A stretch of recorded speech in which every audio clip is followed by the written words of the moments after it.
What's up? I want to give a shout out to all of my new subscribers. I really appreciate you guys subscribing to me. But let me get into the topic. All right, so Shaun King, Amanda Seals, most of you already know what happened. It was basically Amanda Seals coming out making a 9-minute Instagram video, and she was kind of talking about why I wish I kind of thought about something about Rodney Reed, why she kind of wished she didn't rush in to support Rodney Reed without knowing all the facts. And Shaun King, he came out on Twitter and he started fact checking her on all the stats. And I feel like the reason I made this video, first of all, was because I feel like you can't throw the baby out with the bathwater, meaning that you cannot discount somebody just because you don't like somebody, or you feel like just because I don't like this person, I'm just throwing away whatever they say because whatever they say is stupid. You'll miss out on a lot of game. You'll miss out on a lot of knowledge. So this video is pretty much going to break down what I'm talking about. So we'll start with Shaun King and Amanda Seals. Shaun King, I really don't rock with too much because I feel like he's one of these social justice activists who tries to fight every battle. He wants to fight for the people who fight for DACA, or he wants to fight for the people who fight for the was it the pipeline, Dakota pipeline. He wants to fight for. He's kind of like this. He has this, like, I guess, communist mindset, where it's like, or socialist mindset, where it's just he wants to fight all of these battles instead of just sticking to one thing. He's To me, he's not really pro-black as much as um, he's trying to fight every battle. He's trying to fight every war, and I feel like some causes that you stand up for, you can't really fight every battle. And I feel like that whole D-Ray McKesson situation, it happened because he was trying to fight every battle. He was trying to fight all of these things. He's known for doing social justice work, and I will give him credit when it's due. Like with that whole Charlottesville situation with the riot, and how he was helping to get different WSs identified. I really feel like, yeah, that was some great work that he did. He does rock with that brother, that lawyer who is kind of suspect. What's his name? Lee Merritt. So he kind of rocks with Lee Merritt, and I just feel like something's up with dude. I don't really. I give him props when it's due, but at the same time, uh, it's not for the reasons that D. Ray McKesson wrote in his article. But I'll get to that article later on. So that's why I kind of don't like Shaun King. He's a good guy. He puts out good stuff. It's just I feel like this guy tries too hard to kind of appease everybody in this whole social justice warrior space instead of sticking up for one cause and standing behind it. He feels like you can stand up for everybody. So that's that. Hopefully that makes sense. Now, Amanda Seals, I really don't like her because I think it was a few years back, she put out a tweet that said that she was kind of shaming poor black people who can't afford to go travel, and she was saying that poor black people spend their money on Jordans and Negro trinkets and all of these things that black people uh, they don't realize what they're spending their money on. They could be spending their money on a trip to Cancun or Cabo San Lucas, or they could be traveling to Italy or Rome instead of spending their money on Jordans. You can get a passport. So I feel like she's very oblivious at times. She's a beautiful woman. She's an intelligent woman, but I feel like she's very oblivious at times. When she speaks, she doesn't think about the ramifications. She doesn't think about the repercussions, and a lot of times, because you feel like you may have read a few books, or you've kind of been around a few people that have a couple degrees, maybe you feel like, oh, I'm entitled to kind of speak on everything and anything because I have a little bit of knowledge on this and that. Instead of being, hey, look, I don't know all the facts, I don't know everything. Let me kind of sit this one out. She always has to throw her 2 cents in, and she goes all the way in, even if she's all the way wrong. So she's just not a likable person because she's just this person that's just, you could tell that not a lot of people like her. And you already had that situation with Issa Rae's publicist or manager, I'm not sure, where she was kind of kicked out of the Grammys and a co-worker called her out. And so look, she's not a likable person. I really don't like her comedy work. But she's a young, well, she's almost 40. I still consider that kind of young. So she's a woman out here, trying to make her way, trying to find her path in life. So I won't just hate on the sister, but I don't really have too much of a liking for her as well. These are two people that I don't really too much care for. But I will say that Shaun King has a point where you have a responsibility that if you talk about something, you have to be at least, at bare minimum, you got to be 70% correct. She just kind of hopped on there and was saying all of these things. And I was like, well, dang, let me go look. And I went through a couple of this article on heavy.com. I'm like, all of this stuff says alleged. None of this stuff is factual. So I'm like, where is she getting this stuff? So Shaun King was fact checking her. So where Shaun King is right is that if there is a responsibility that if you kind of hop on a topic and you go in on a topic, that you know what the hell you're talking about, instead of just grabbing the phone and just hitting live or hitting whatever, record, and you just saying whatever comes to your mouth, whatever comes out your mouth. So by that standard, yeah, he's right. Where Amanda Seales is right is Amanda Seales is saying we need to kind of be cautious before just jumping behind a hashtag and standing behind whatever social outrage is being pushed out there, because there's probably more to the story than what we are being outraged about. You could be hashtagging and supporting somebody and you don't know their background. See, a lot of black feminists, when I believe Alton Sterling got murdered, they figured out that he had a previous record of domestic abuse and just all kinds of weird, foul stuff on his record. Stuff that he was doing that was just really, really, really questionable and inappropriate, right? And a lot of us were like, look, we're Alton Sterling. This is wrong. Alton Sterling, Philando Castile, they kind of happen a week from each other or a couple days from each other. I'm not sure. But I know that they kind of happened back to back. Alton Sterling, then Philando Castile. And Alton Sterling, his murder, it was just on camera. It was cold-blooded. So, and both of their murders was cold-blooded. So,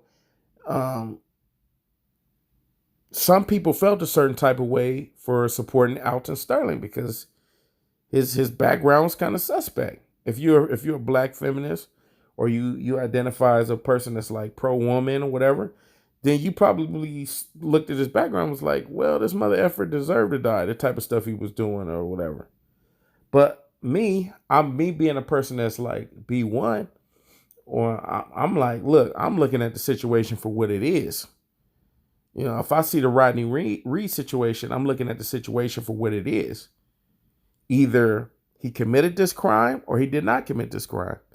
Either the DNA evidence supports his case or refutes what he's saying.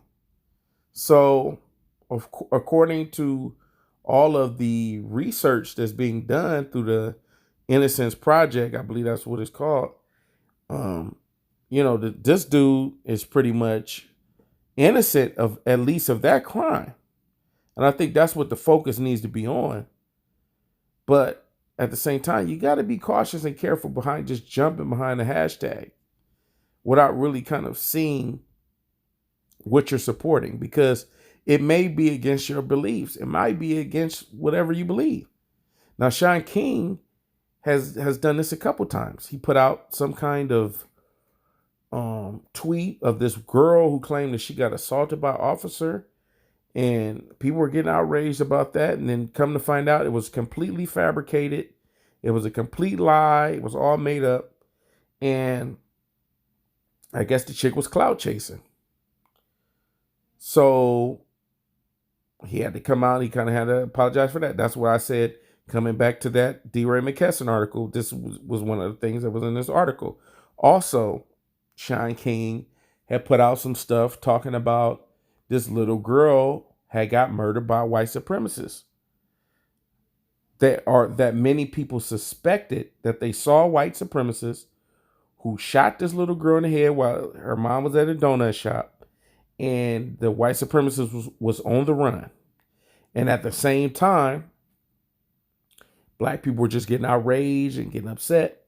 Then when they found out that it was two black men getting arrested, we started going to the conspiracy. We started saying, oh, it was a WS who did it, but he got away with it. And come to find out, there was no WS involved with none of that. It was just some brothers out here just acting ignorant, just doing some foul stuff.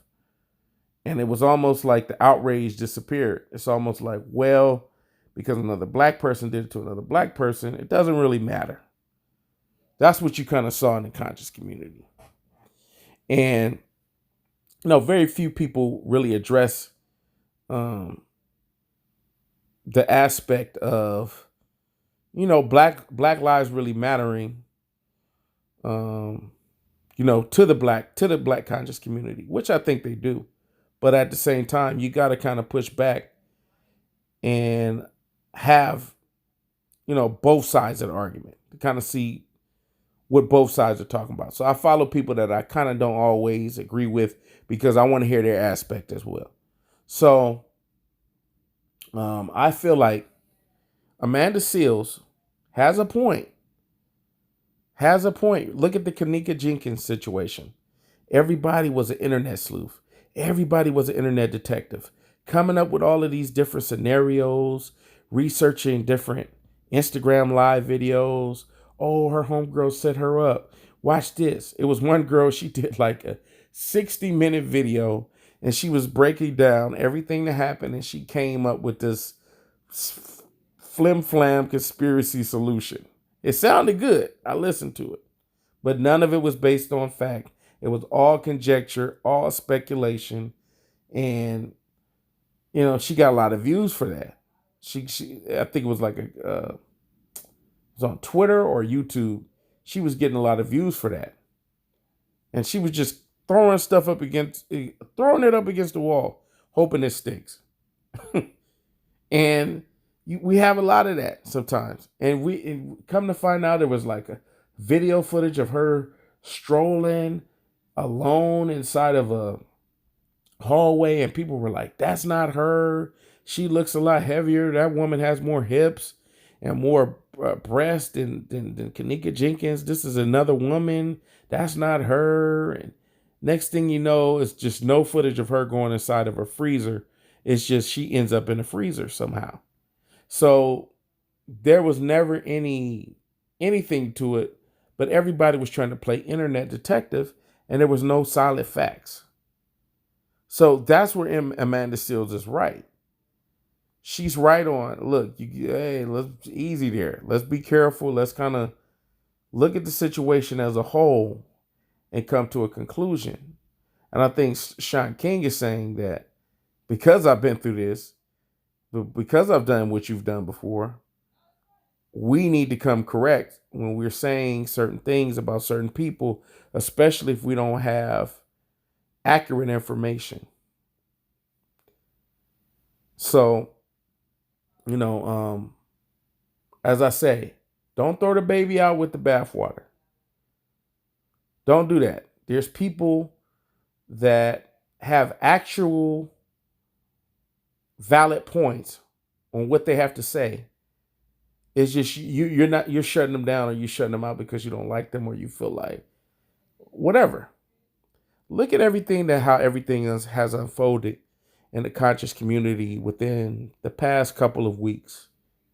Okay, you have chaos, you have confusion, you have disorder, you have all kinds of stuff. People kind of splitting apart, they're going their own different way.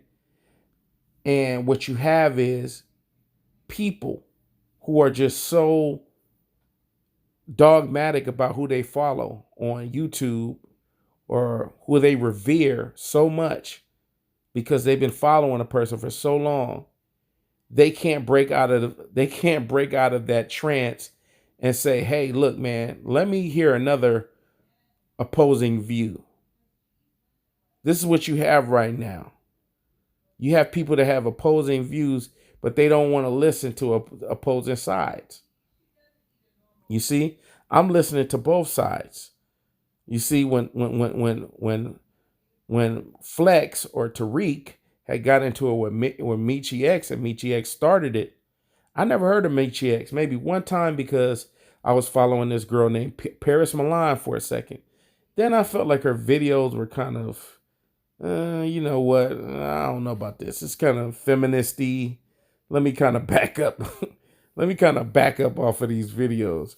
But as I was watching Paris Milan, she kind of was going at it with Michi X.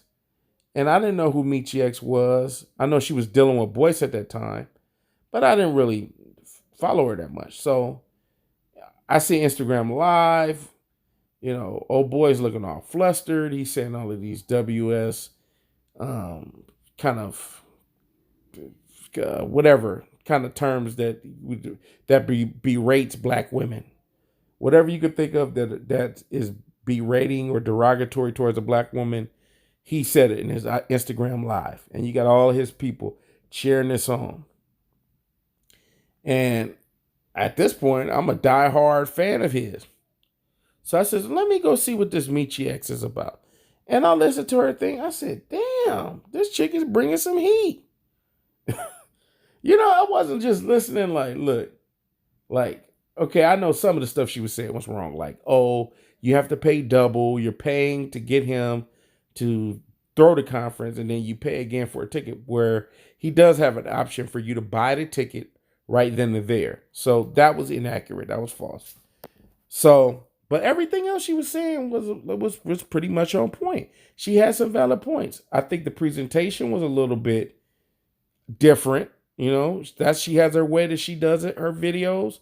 I have the way I do my video. Everybody has a way that they do their videos. So I feel like she could have been a little bit different, but as she stated, as she has stated before, she stated that it didn't matter no matter what, how she came at him, he was still going to go in on her. And we kind of saw that happen with Yvette and Tone Talks shortly after that, because they asked him a question and he felt so disrespected by the question that he just went on an all-out assault attack to just basically disrespect, just basically just go all in on them. So you got to be able to listen to both sides of an argument. That's and be able to, when you listen to both sides of the argument, you got to be able to kind of look, okay, this is truth, this is a lie, this is a fact, this is a myth. Because I says, okay, you know, I was listening to his side, and I says, yeah, they do kind of lean to the left. They do. They have a democratic leaning type of left leaning type of, you know, that's what they're always preaching. But I know at the same time, they're saying that because majority of black people statistically vote Democrat. That's the only reason that they're saying that. So, you know, it's interesting to always listen to both sides of an argument. Don't throw the baby out with the bathwater.